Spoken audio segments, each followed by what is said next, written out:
everyone, welcome back. So it will very soon officially be winter, so what I want to do in today's video is to recap my autumn capsule wardrobe before putting up a video about my winter capsule wardrobe. And I did this with both my spring and my summer capsule wardrobe videos as well, so it's just a good way for me to kind of reflect on the clothes that I included in the capsules, look at the outfit combinations, see what worked, see what didn't work, and if that at all affects how I structure my capsule wardrobes moving forwards. So autumn is my favourite season of the year, not just because I'm in autumn. I've always loved autumn. I love the fact that the colours change. It feels a little bit cosy. You know, we've got Christmas coming up, we've got Halloween coming up. It just feels like a really nice time of the year. And I also don't find it a struggle to know how to dress in autumn as well. Whereas if we look at my summer capsule wardrobe, I really struggled with that. I've always struggled knowing how to dress for the summer months. It just doesn't make sense in my head. But with autumn, I've never really found it to be a problem. So I found overall this capsule wardrobe experience much more positive and a lot easier in comparison to my summer one.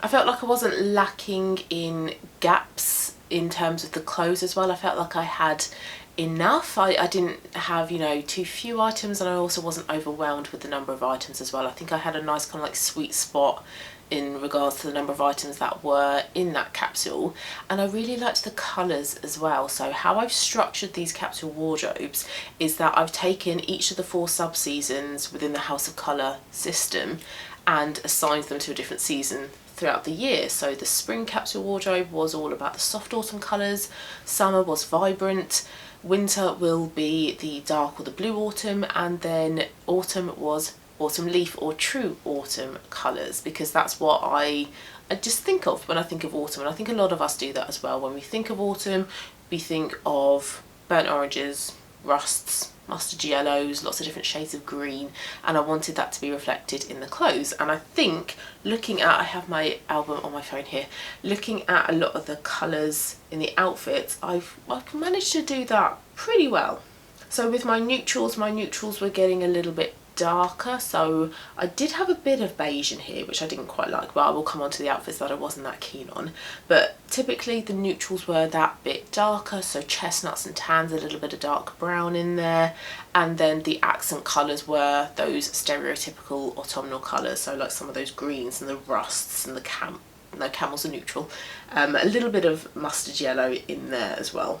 So overall, I think this capsule wardrobe was positive. Let's talk about now the best outfits, I think, and the not so best, the worst outfits in this capsule. So starting off with the best outfits, what I think a lot of these ones had in common was the fact that they included my high-waisted wide leg trousers from Abercrombie. These are the Sloane trousers, very popular trousers. I can see why.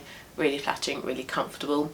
I like this one where it's paired with the top that I have on today. Actually love this colour, love this top, and I think this combination looks really nice. Don't judge my feet in these pictures. I'm either wearing thick thermal socks or my Ugg slippers. I have Raynaud's, so the circulation in both my hands and feet sucks, and I always have cold hands and feet. So this time of the year I'm not without either slippers or thermal socks. And I know I should take them off for these photos, and I probably should moving forwards. But anyway, this outfit I really did quite like. I think it's quite flattering. Could potentially make me look like a tree because there's brown and green in it, but I think this is very much a nice autumnal outfit. This one works as well with my long sleeve Uniqlo brown top. I've got a nice tonal look going on. I've got different shades of brown in this outfit, from the trousers to the belt to the top. Really liked that one. And then even putting a little bit of an accent colour with this heliotrope top, I think this works really quite nicely as well. So I liked those types of outfits. I've got a leopard print one with those trousers as well, and a thin knit camel top. So I think these trousers were a complete hit, including them in my capsule wardrobe. I got a lot of use out of those trousers. So with the bottoms that I included those brown trousers. I also included the cream trousers, and this is where I think the outfits don't look as nice. I think these are like the worst outfits. So if we take this picture here, I've got my Ugg slippers on. I know it doesn't look good, but I've got my cream trousers and then my cream and brown striped Cezanne Leontine jumper. I don't like this outfit at all. Firstly, I think the colour, now it is tonal, and tonal looks, monochromatic looks do look good on autumns. I think this is too light. I don't like to go too light with the colours that I wear from my autumn palette. I just don't think they're as flattering as some of the more saturated colours that give me a bit more contrast.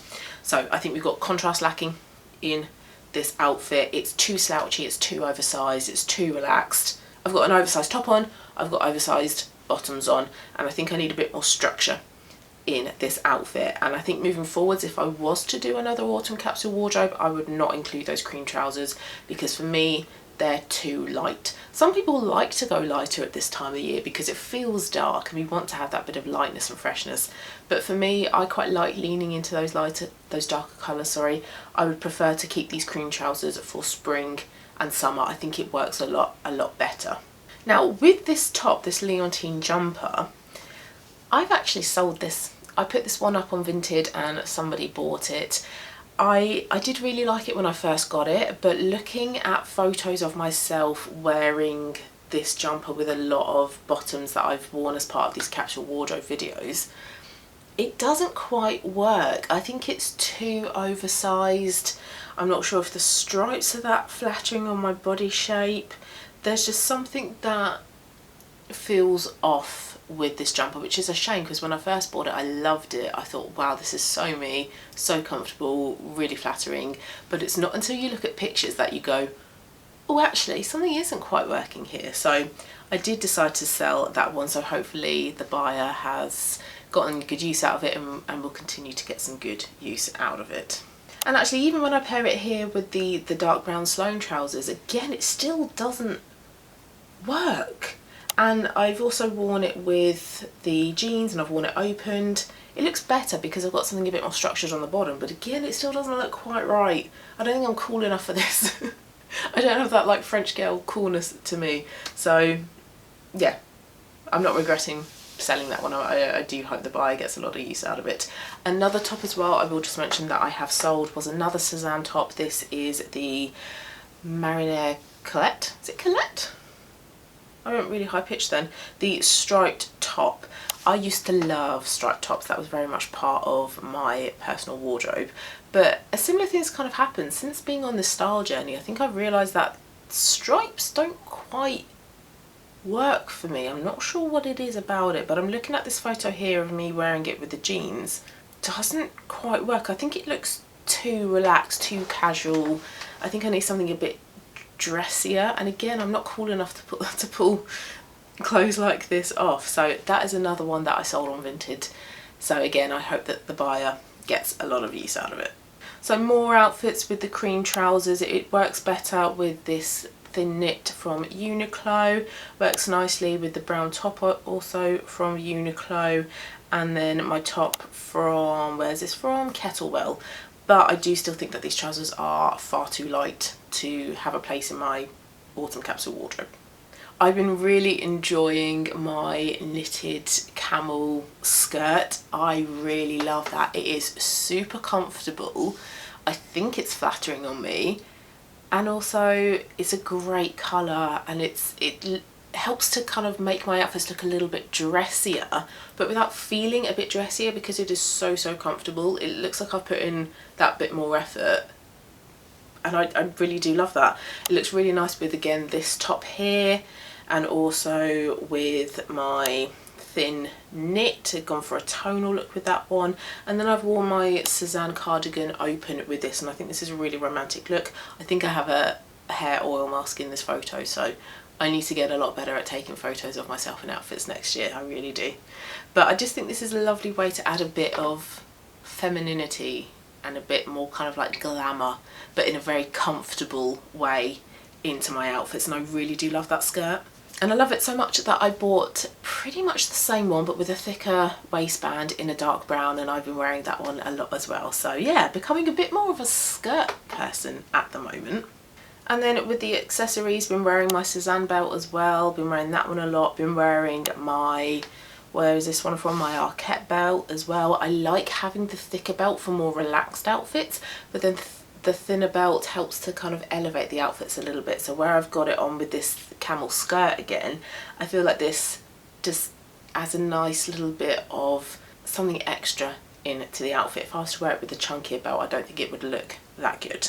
So how I structure the outfit combinations within the capsule wardrobes is that I have a Google Sheets spreadsheet, and I've got different tabs for the bottoms. So I've got a tab for the brown trousers, for the cream trousers, for the jeans, and for the skirts, and then I've listed all of the tops, and then I will just tick off what top I've worn with what bottom. That just makes sense in my head, and it means that I can wear as many of the different outfit combinations as possible, and I don't then have to try and remember what I've worn. I can just go back to this spreadsheet and have a look and see what I haven't worn, and then I can tick it off.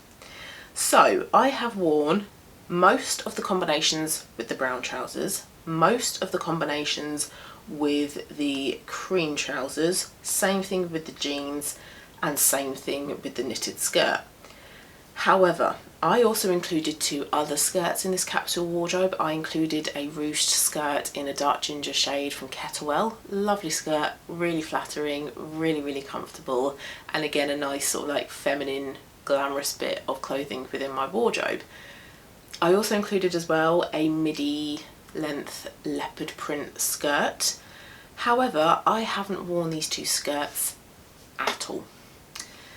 The leopard print skirt, it feels that little bit dressier, and where I work from home the vast majority of the time, I don't feel like I need to wear that skirt, if that makes sense. Where I'm dressing down a little bit because I'm at home, nobody, you know, on meetings sees anything, you know, below chest, do they? So they're not going to see that skirt. And yes, I don't need to wear these types of clothes for people to see. I can wear them truly for myself. I just didn't. I love the skirt though. The skirt's not going anywhere despite the fact that I've not worn it for a few months. It's a really beautiful skirt, flattering. I love a leopard print. The reason that I don't think I wore the ruched skirt is because where it stops at the knees, as soon as the weather got a bit colder, I just didn't wear it because it wasn't keeping me warm. I could have worn tights with it, but I think the colour of the skirt means that I could only wear nude coloured tights, which is fine because I have nude coloured tights, but I find tights really uncomfortable, and I don't really want to be, you know, at home wearing tights. It's something that I really only wear if I'm going out. So unfortunately, didn't wear those 2 bits of clothing at all, but everything else I wore. So I wore the 2 camisoles that I had, the lace camisoles in a green like this colour and an amber colour. I wore my mustard mock neck a couple of times. I wore the 3/4 length sleeves, or the long sleeves as well. The cardigans I wore a lot, and the sweatshirt as well. So everything else bar the 2 skirts I wore. I mentioned this in my wardrobe update video, but what I have noticed with my capsule wardrobes is that for the first month, 6 weeks, 2 months, I am really good at going back to this spreadsheet and wearing all of the different combinations. However, once I have exhausted as many of the combinations as possible, I then revert back to wearing what I find to be that bit more comfortable, I suppose, or the clothes that I'm that bit more used to wearing. Possibly clothes that feel a little bit lazier, I suppose. So what I tend to do is that I will tend to then go back to wearing my M&S like jogging bottoms that can look like normal trousers, and then I'll just chuck on just different tops. So I can go for this top, I can go for a jumper, another long sleeve top. I don't tend to go back to wearing, say, the cream trousers or the brown trousers or any of the skirts. I go back to what is an easy, lazy, very comfortable outfit for me. Whereas what I should be doing is just continuing to wear the clothes that are in the capsule. So it's kind of like the novelty or the excitement kind of wears off at the end, and I get a bit like, okay, a little bit bored of this one, I want to get to the next capsule wardrobe. So I think this is a reason why I won't be continuing with capsule wardrobes after my winter one. After the winter one, I would have done a full year of it, spring, summer, autumn and winter, and as much as I like it at the beginning, and it is a good way for me to make sure that I'm wearing as many of my clothes as possible, I don't think it's something that I'm going to be continuing with. I think I want that bit more freedom, that bit more flexibility to just wear what I want to wear on a daily basis. But I need to make sure that I don't just wear the same trousers and the same like 3 or 4 tops on a daily basis. I do wear absolutely everything. So like I say, I will be doing a winter capsule wardrobe, which will be my next video that will be coming up. I'm going to film it tomorrow, so I can't say for certainty exactly what is in that. I need to go and have a look at my wardrobe later on today and see what clothes I want to include. But I don't think it's going to be that different from my autumn capsule wardrobe. I think I'll remove a couple of the skirts, maybe add in the brown skirt, maybe change a trouser or two. But I think the vast majority is going to stay the same, so it's going to be interesting to see if I get bored, I suppose, that bit quicker with the winter capsule or not. But I will be doing it, and I will also, towards the very end of winter, so what, March time next year, be doing a final winter capsule wardrobe review like this one, so we can see my final thoughts on this process. So thanks very much for watching, hope you liked it. If you did, please do give it a thumbs up, and like I say, my next one will be my winter capsule wardrobe, so keep your eyes peeled for that one. Thank you again for watching, and I'll see you again very soon for my next one. Bye.